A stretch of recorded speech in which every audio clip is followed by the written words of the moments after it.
Hey there. Can you hear me yet?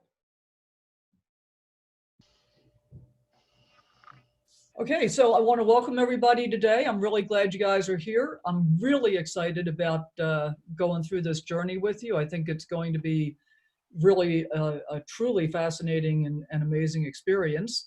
And you know, the first step on any journey is always the hardest one.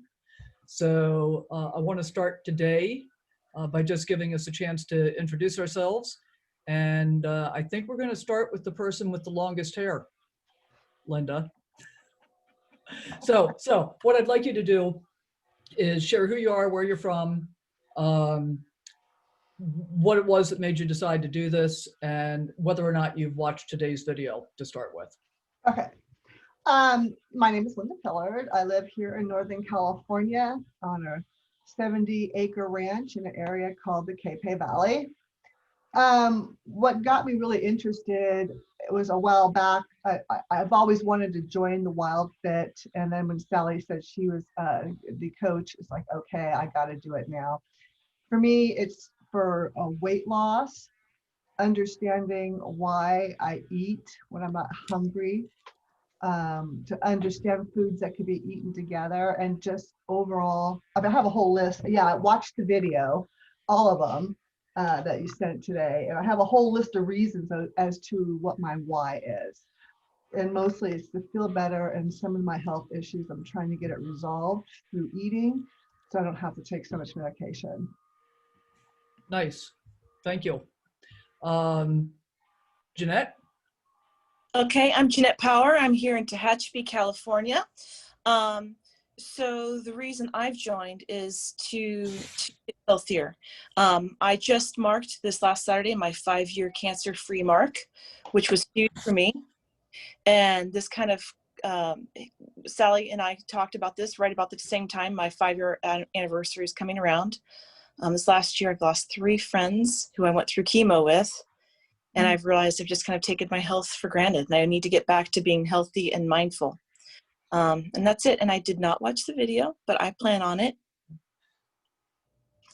Hey, you know, like Linda, like me, we're busy realtors. So finding an hour for an extra video can be kind of tough. No worries. You got time. That's right. And I will do it. Awesome. Awesome. Thanks so much for sharing. Stan, what about you? Stan Brown, in Tehachapi as of April. I had actually started the WildFit back in March, and with the move and everything else that was going on, it was kind of too much.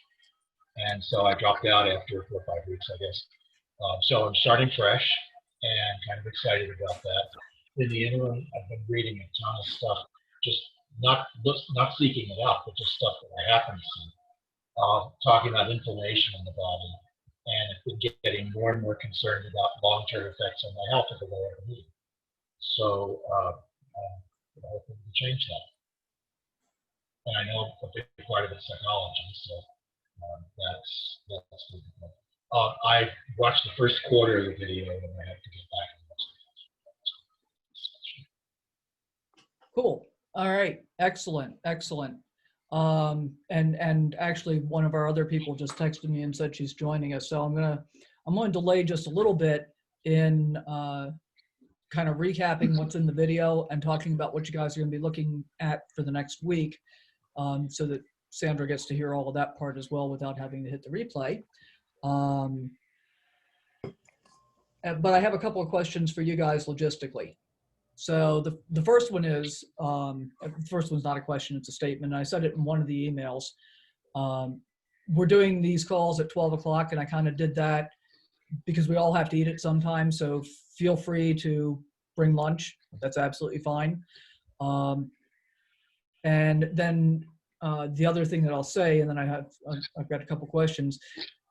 I really bombarded everybody with emails over the past few days, because there was a lot of stuff that typically would be going out over a 2-week period, but I needed to get it out to you. So being bombarded is probably done, but now here's my first question. Is it useful for you to get an email with the link to the Zoom recording, or would you prefer just to have it posted in Facebook in the group in a unit so you can go back and find them whenever you want, or both? Linda. For me, both. Okay, Yeah. fair enough. Jeanette. For me, link. Okay, cool. And Stan. For me, this is me, but for me neither. I bookmarked it, so I don't really need it again. For the replays. For the replays. Or for the replay, then for me, email would be better. Okay, cool. So I'll do both because it's not difficult to do that, and then everybody can pick it up whichever way they want. And it'll just be a short email, and it'll just say basically, oh, here's your replay from yesterday in case you missed it or want to go back. And then my other question is, similarly, I had set up, because I did it this way because Stan had not been ever interested in participating in Facebook previously.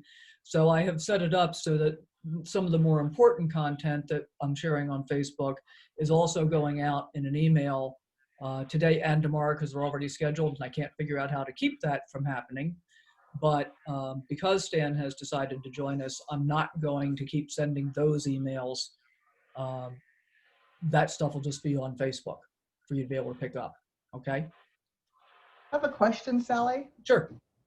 And it's more about eating because I've always been curious why I do this, and I'm hoping that it's covered. You know how graham crackers and milk go together, or graham crackers and coffee, and it's like, it is so good. And I love that combination. And I'll have like two, then I'll have two more. I'm not even hungry, but because that feels so filling, satisfying, and are we going to cover the emotional stuff about things like that? Mm-hmm. It's a horrible habit. And I asked myself, why would you just do that? You know, what's going on? Uh-huh. It just tastes good, Sally. Well, yeah, but go a little bit deeper, right? Dig down into Right. that a little bit. What is it about that? What's the emotional hunger that's being fed by having it taste good? What's the true comforting. feeling that you're getting in your body? Where do you feel it? Just comforting. It's like, So you're seeking that comfort. Yeah. Yeah. And I like to be full. I like that feeling of fullness and comfort. So what could you do instead that would give you that feeling of fullness and comfort? Eat another graham cracker. And No. milk. That would not be instead. That would be in addition. You know, many times I would tell myself, just go for a walk outside to try to distract myself. But then that's not really getting into the core. So what about reaching out to somebody that you care about? That's good too. But what I'm trying to figure out is what's down deeper in the core causing that. And that's what I'm hoping we touch on a little bit. I think part of that will become more and more clear as you're doing more observation of what you're eating and why you're eating it, which is really kind of the core of this week. And then how you feel about it. You know, are you satisfying a need for something else that's really not food? And so it's interesting when you say distracting. You know, distracting means it's just something you're trying to set aside. It's like using willpower not to eat something, right? Right. And that's a pretty temporary response. But when you think of it in terms of what is it that I really want? What is it that I'm really trying to get from this flavor combination that seems so comforting to me? What can I do to get the comfort instead of turning to the food? Right. I'm just so conditioned, Mm-hmm. you know, so I think this is going to be a really good week. I've already started questioning myself. Good. Yeah, it's like, oh, are you really hungry? What kind of hunger are you? Drink that water. Drink that water. Drink that water. Drink all that water. Absolutely. And you know what's really at the core. Sorry, this is one thing I can't figure out how to fix. My computer rings when my phone rings, and I can't make it stop. So sorry about that. one of the things that's really interesting about this week is how just upping the water quantity is a big difference in terms of making the hunger less. And then one of the things that I noticed when I first started doing that was that I really had to get conscientious about noticing that I wasn't hungry, because I would just eat out of habit. Precisely it. Oh, it's break time. I'll go walk and get a handful of nuts. I'm not hungry, but it's break time. Exactly. So, and Sandra's just joining us, so we'll give her a moment to get connected.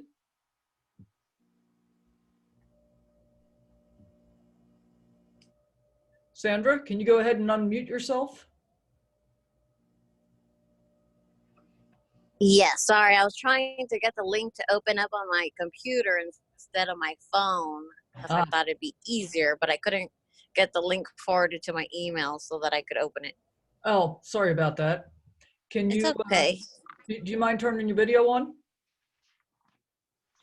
Yes, let me see. It seems really close. I'm like, and I have to hold it because it's on my phone, so I'm trying to get it on my computer instead.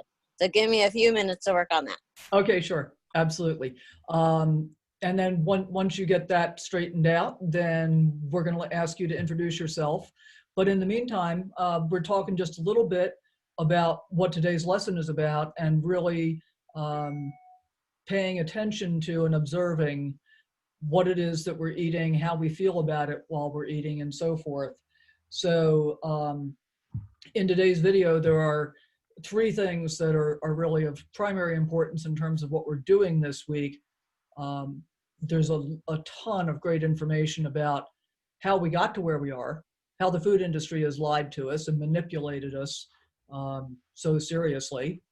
But the 3 things that we're working on for this week specifically, starting today, are increasing water intake. So for most people, that's 6 to 8 glasses a day. And the way Eric describes it is, if you're a little person, they're littler glasses, and if you're a bigger person, they're bigger glasses. One of the things that I came across some time ago, actually before I even started WildFit, and I found this in a couple of other places as well, is that there is actually a formula for how much water you should be drinking.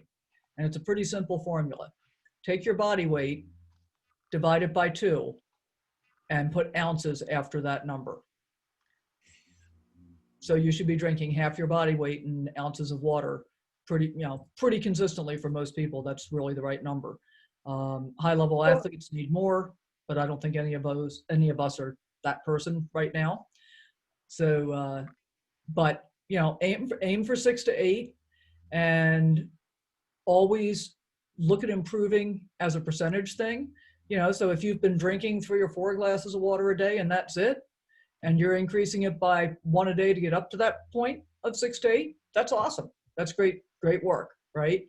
So that's the first thing. And I kind of want to check in there just out of curiosity, and I want to start with Stan this time. Would you say you've got a good level of hydration at this point, or do you need to improve it some? In general, or at this precise moment? In general. In general, yes. Good. I know that's something that you've been working on for some time anyway. How about you, Jeanette? How do you feel about your level of hydration? Not hydrated enough. And how do you know that? My kidneys. I can just tell. Cheers. Cheers. I have my water right here. Yay! Yeah, I always have a glass or a bottle or something. How about you, Linda? How do you feel about your level of hydration? Great. I drink a lot of water all day long. Yeah. Cool. Excellent. I have to be careful though, and I like that formula you gave me. I didn't even know about that. I just drink because I get thirsty. But drinking too much water when you're older will actually eliminate sodium in your body. I found that out through my recent blood test. I was low in sodium. Mm-hmm. He goes, well, how much water do you drink? I go, oh God, probably a gallon a day. Yeah. I have to get back. Yeah. Well, actually, there is an easy solution to that, because, and this is one of the issues with our medical profession as well. They have a tendency to look at, oh, drink less water. That's not really a great solution. Another solution that might be better is just increase your salt intake of like Himalayan pink rock salt, which is full of trace minerals and ups your electrolytes and all of that kind of stuff. And or make yourself some homemade electrolytes. How do Yeah. you make those homemade? I mean, I buy them. I'll post the recipe. Okay. It's Okay. super simple. Okay. Cool. Thank you. Sorry, I got to make notes or I won't do what I said I would. How about you, Sandra? Would you unmute yourself and say where you think you are in terms of your level of hydration at this point?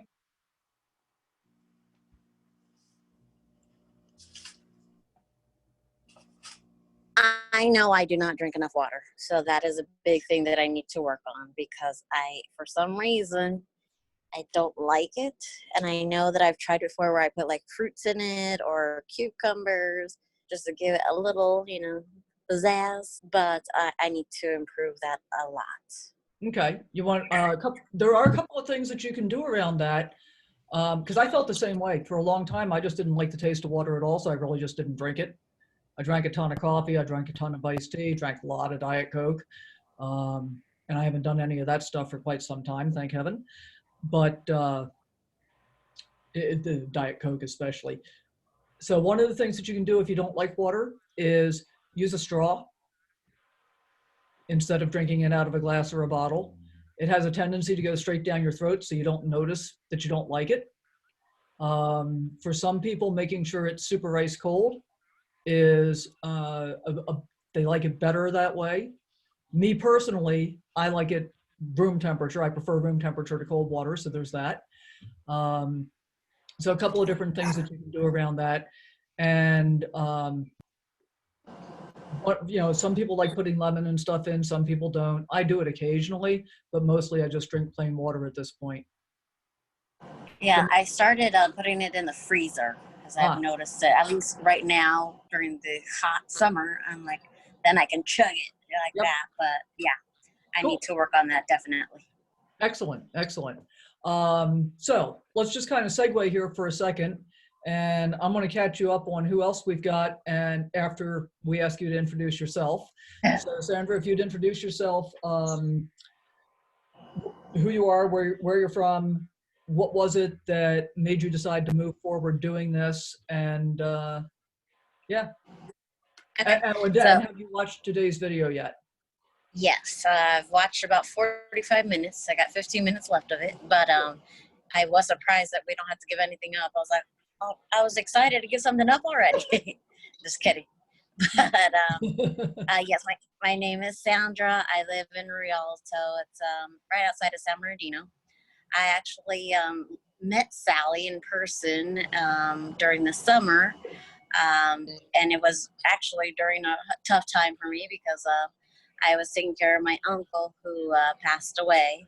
And so as I was talking with Sally, we were talking about dieting, or not dieting, but lifestyle changes. And so when she was telling me about the program, I was like, this sounds really interesting. And also because I have multiple sclerosis. And so I know that I should be working on changing my diet for a long time, but I haven't done it because it's not easy. And also, just talking to Sally and hearing about how the lifestyle has improved her level, like you're not as fatigued as before, and your pain, and it also would help me to lose a little bit of weight. So, and besides having MS this year, I also got diagnosed with high blood pressure. So I'm like, I don't need more medications, so I need to learn to take care of myself. Excellent, excellent. Thank you for sharing that. I appreciate it. Sure. I'll fess up. I'm going to fess up on a couple of things here with relationships. Sandra and I met at a particular hard time in her life. Also, it was the last day of my Oregon vacation, and I was staying at a Harvest Host in Merced. Was that Merced? It's Merced, I guess, but it's technically Planada. Ah, right, So, right, right. And, Yeah. and I got there, and they were, and I chose this Harvest Host in part because they're one of the few that have electric hookups, and it was like 97 degrees when I got there. No electricity this time. So I set my trailer up, walked into the tasting room, and spent the afternoon day drinking with my new friend Sandra. I didn't want to say too much because I wasn't sure. No, it's fine. It's fine. So there's that confession. Linda and I belong to the same mastermind group that where we typically, except for COVID, meet down in San Diego 4 times a year. Jeanette and I are both local real estate agents, and Stan is my brother that has just moved out here this year to California from upstate New York. Oh, Stan, nice to meet you. So yeah, so you'll all get to know each other a little bit better in the Facebook group and so forth. So water's a big thing. The next big thing is breathing, and breathing is so essential. Well, we can't live without breathing, obviously. And I love the thought that, you know, weeks without food, days without water, but only minutes without breathing. So breathing is really, really important. And breathing correctly is really important. I posted the video in the Facebook group about breathing deeply. I thought, and I know you watched it, Linda, I thought that was really pretty cool how it is that we've developed the habit of breathing shallowly from the top of our chest instead of breathing deep. So, You know what I loved was, and I take that breath and you stand and straighten up and you let it all go. And just to know that's the wrong way to breathe. And all the time I'm like, you know, not tummy breathing. yeah, exactly. That was a great video. Yeah, I came across that and I'm like, wow, I really like that. So check that out when you get a chance. I actually found it really helpful myself in terms of, you know, paying attention to how I'm breathing. And one of the things that I started doing for myself to make sure that I really am paying attention is I have a timer set on my watch for 30 minutes. Well, I turned it off for this meeting, but typically I run it every 30 minutes. And when the timer goes off, that's just a reminder for me to stop and take a few conscious breaths and do the 5-5-5 breathing that Eric talks about in the video, or I modify it. I call it box breathing. So I do 5-5-5-5. So what that is I inhale for a count of 5, I hold for a count of 5, I exhale for a count of 5, and I hold it in that breathless state for a count of 5. Either way is absolutely fine. Both methods will start to get that kind of slow down of any potential stress reactions that you might be having throughout the day, any of that kind of stuff. So one of the things that happens when we allow ourselves to become stressed is that our bodies automatically produce cortisol. And cortisol is one of the hormones, well, it is the hormone that is most likely responsible for keeping us from being able to lose weight and actually often makes us gain weight. So you generally want your cortisol levels pretty low because we're not running away from anything anymore. You know, we don't need that fight or flight syndrome, you know, which is, you know, gets the adrenaline going, gets the cortisol, you know, amped up, and that makes the weight loss aspects that much more difficult to accomplish. And also stress increases inflammation, which is another one of those things. So the less stress you can have, the better. And there are a bunch of different ways to address that as well. We'll talk more about those as we go through. But really do at least twice a day, do the breathing exercises. If you can sneak a third one in, that's awesome. And you know, I don't do all of the exercises every 30 minutes, but I stop every 30 minutes and just kind of take a break for about 1.5 minutes, close my eyes, do a little breathing just to make sure it's conscious. And that in itself helps keep the stress level down a lot. So those are the first 2 things. And then the third thing is don't change what you're eating. And Sandra already shared that she was a little bit disappointed that we're not cutting anything out. But the psychology here is super important. So when we think about it in terms of eating what we have been, the thing we do want you to change for this week is to really pay attention to your food timeline and your food dialogue. So thinking about it from the timeline, generally we have a thought, oh, I think I'll go eat X, Y, or Z, whatever it is. Graham crackers. I'll take that from you, Linda. I think I'll go have a couple of graham crackers. With milk. With milk. And so the first thing, is, well, what is it that's making me crave those graham crackers right now? What is it about that that makes me think I want to go have graham crackers? And, just think about that. And it might be kind of difficult to figure out what the answers to those kinds of questions are because we're not used to thinking that way. Right? But keep at it and be gentle with yourselves as you do this, because there are no wrong answers. So, but keep at it and see if you can pick away at it and start to notice what kinds of feelings are coming up as you're thinking about going to get a particular food. And then go get it. This week, go get it. I mean, that's really what we want you to do. And when you get it, how do you feel when you take the first bite? Is there any difference between the first bite and the second bite in terms of how it tastes to you? How do you feel about what you're eating at that point? And then keep eating it. I mean, this week, we really want you to keep eating the whole thing. Even if at some point you're thinking, oh, that doesn't really taste all that good. I don't really want any more. Nope, eat it. Okay? Just eat it. Don't change anything else. But then pay attention again, half an hour after you finish eating, later in the afternoon, that evening, the next morning. Did you notice any physical effects from what it was? Did it maybe make you not feel so great?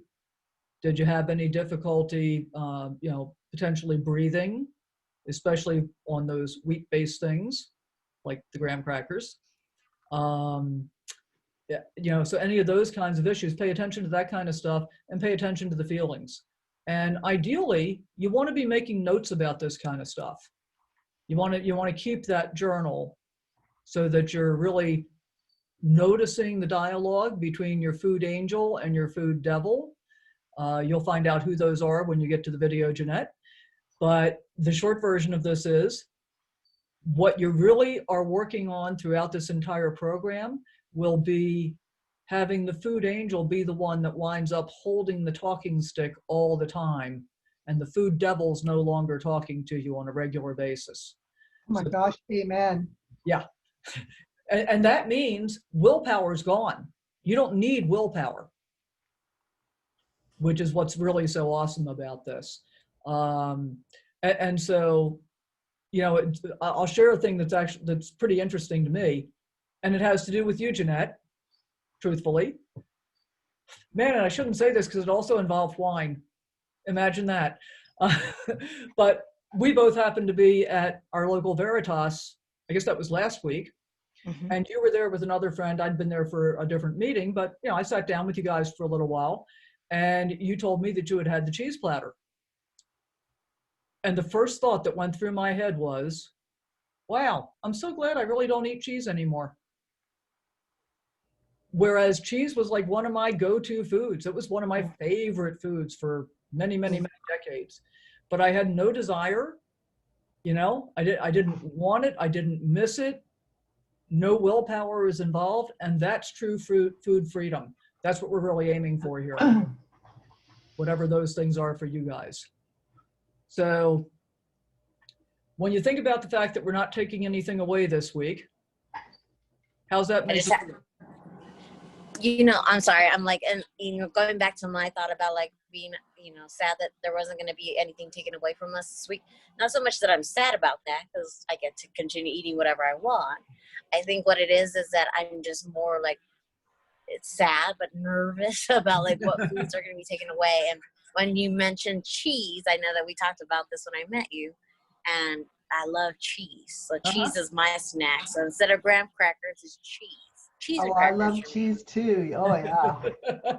So that's, I think, where I'm more afraid, because I'm like, what foods are going to be taken away? Like, that's like, just being anxious to know. I think you froze. Are you still there? There we go. Um, Sorry. That's okay. Yeah. So, you know, and yeah, it's perfectly natural to have a little bit of nervousness around that. But I'm going to ask you to just trust the process and do your best to let that nervousness go. This is a really well-proven program that we've had. I think the last number I heard was over 130,000 WildFit clients in over 30 countries. And WildFit as a program has a 90% success stick rate, as you know, as in people just stick with it, versus conventional diets, because diets really aren't sustainable. You really just can't live with it based on willpower alone. So trust the process. Linda, how do you feel about sticking with what you're eating for the week? Were you Oh, I'm disappointed? excited.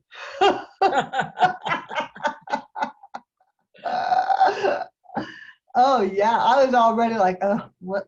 I hope it's not coffee this week, you know. So at least I know I can have my coffee this week, so I'm pretty happy. And so think about it this way too. When we do start removing foods, and we will, and I'm not going to tell you in ahead what they are, ahead of time what they are, but when we start removing foods, we don't do it all at once. So there's that. And the other thing is, we're removing foods by asking you to take a vacation from them during this program. And this is all about food freedom. So for example, if we were sitting at Veritas last week and I really decided I wanted a piece of cheese, I'd have had a piece of cheese. But it would have been a conscious decision that I was making based on what I know about how my body reacts to cheese at this point. And in I fact, think that's so important to understand that. I was thinking about our conversation around cheese.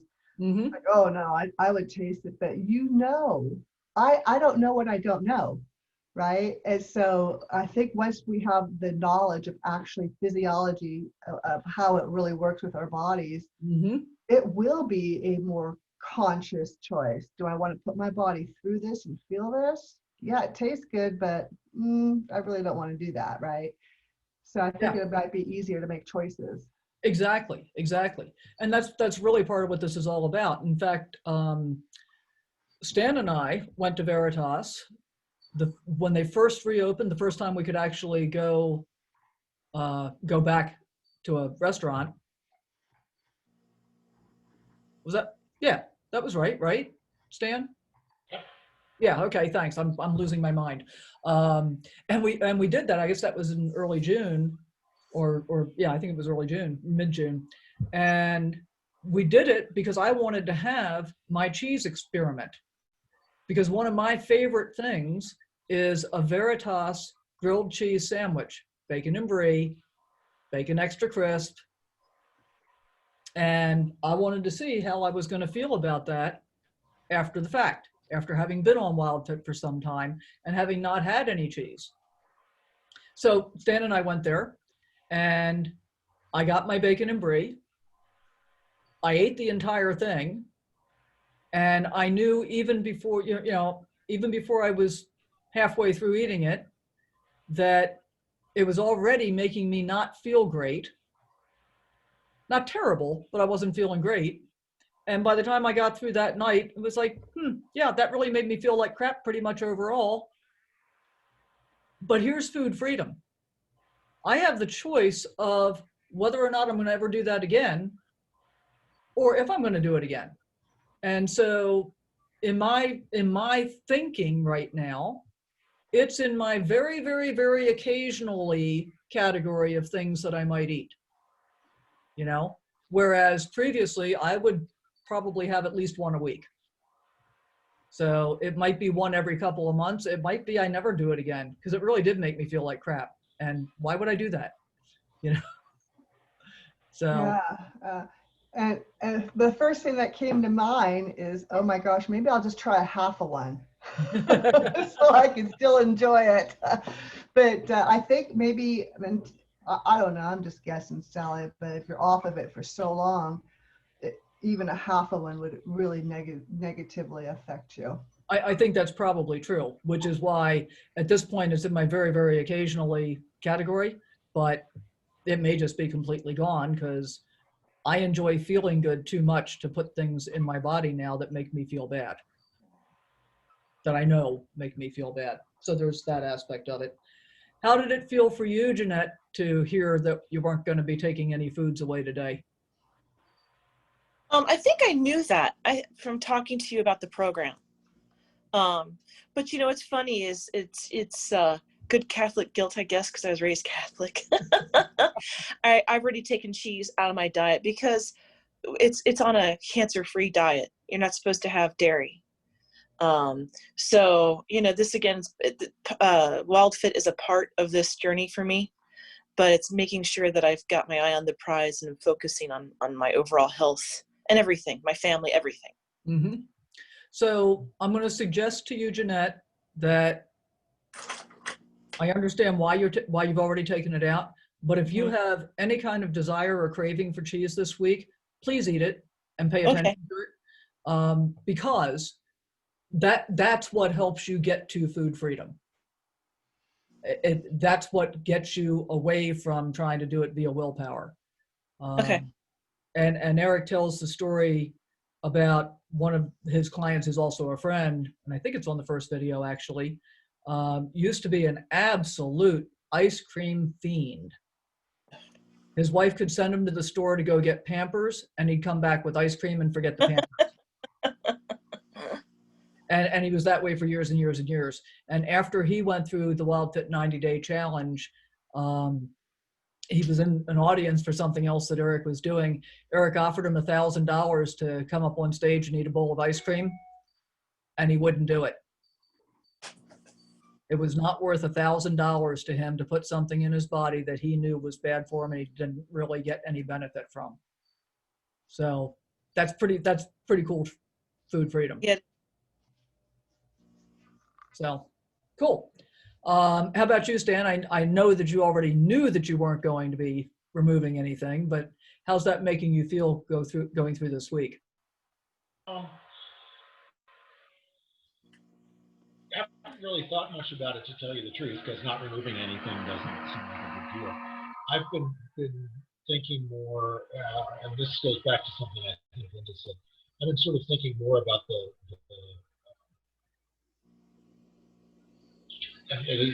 as these words come out of my mouth, I realize it's misguided. But I've been thinking more about kind of the end thing, and where you talked about making a decision to have something. What worries me, and where I've always failed in the past, has been I make an accomplishment in one way or another, and then I give myself something, and then I give myself something a little sooner, and before I know it, it's completely out the window. A part of that is because I've been using willpower, and willpower doesn't work. But I'll be really interested, as we develop it in the program, to see how that idea of having a food experiment can work for me without sort of destroying the accomplishments I've made. I think that's really a great point. One thing that I would say around that, just to kind of keep in the back of your mind, is from a psychological standpoint, we often have used food as a treat to reward ourselves for some kind of accomplishment, right? And then if we slip into that, oh, well, that was good, so I'll have another one, or I'll have it every other day instead of, every week or whatever, something that's accelerating that progression. When we slip into that, oftentimes we feel like we have failed, so we might as well just give up on the willpower and go ahead and do it. Whereas when you look at it from the perspective of having an experiment and really think about how it made you feel physically, how it made you feel emotionally, and whether or not it's something that you truly want to do, that becomes an experiment, and an experiment is an absolute win all the time. So Actually, that makes sense, actually.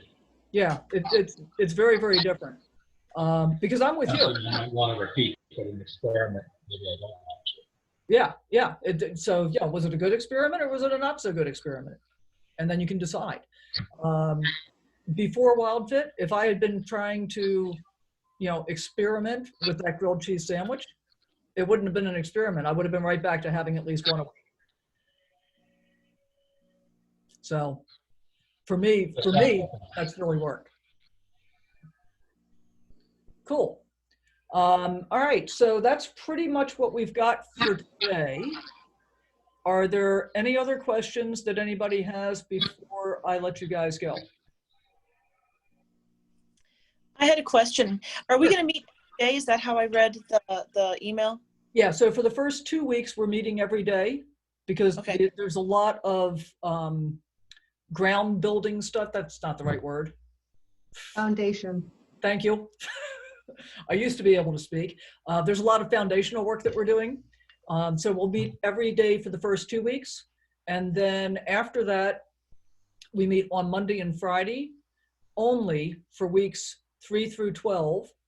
And then the last week we meet daily again, because then you'll be transitioning from the challenge to moving into living WildFit. Okay, So, perfect. cool.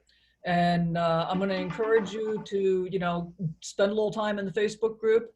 One of the things that we'll be doing there as we move through is sharing recipes for things. I will post the electrolytes recipe probably later today or maybe tomorrow. I'm making a commitment to be in there at least once a day. Generally, I'll be in probably mid to late afternoon in the 3 to 4 o'clock time frame. So if you're posting something early in the morning or late at night, I will get to it if it's something that you need an answer from me from. And you all know how to get a hold of me.